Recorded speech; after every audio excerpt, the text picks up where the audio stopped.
ஒரு காட்டில் ஒரு முட்டாள் சிங்கம் இருந்தது. அந்த காட்டிலேயே மிக வலிமையானதும் மிக புத்திசாலியானதும் என்று தன்னை நினைத்தது. ஒரு நாள் முயலை கண்டது. அதனை தனது இரவு நேர உணவாக பிடிக்க முடிவு செய்தது. ஆனால் அந்த முயல் மிகவும் புத்திசாலி. சிங்கத்திடமிருந்து தப்பிக்க நினைத்த முயல் ஒரு தந்திரத்தை கையாண்டது. சிங்கத்தை பார்த்து, அரசே, அருகிலுள்ள காட்டில் உங்களை விட பெரியதும் வலிமையானதும் ஒரு சிங்கம் இருக்கிறது என சொன்னது முயல். அதை கேட்ட அந்த முட்டாள் சிங்கம் கோபமடைந்து, நான் தான் சக்திவான் என்பதை நிரூபிக்க வேண்டும் என்று சொன்ன சிங்கம் பக்கத்து காட்டில் உள்ள சிங்கத்தை காட்ட சொல்லி முயலின் பின்னால் சென்றது. சிறிது நேரத்தில் அவர்கள் ஒரு ஆழமான கிணற்றை அடைந்தனர்.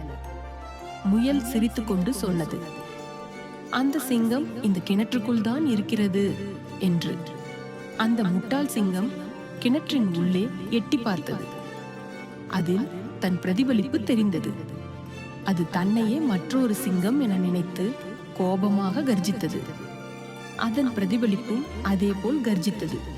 அந்த சிங்கம் பயந்து ஓடி மறைந்தது.